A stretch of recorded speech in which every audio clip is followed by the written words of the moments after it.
How to be a leader. Step 1. Find those willing to follow, especially those with likely low IQs. Step 2. Organize them as you wish.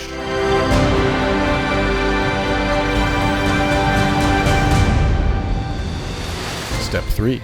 Give them a passionate speech, a real emotional appeal. Step 4. Raise arms and scream.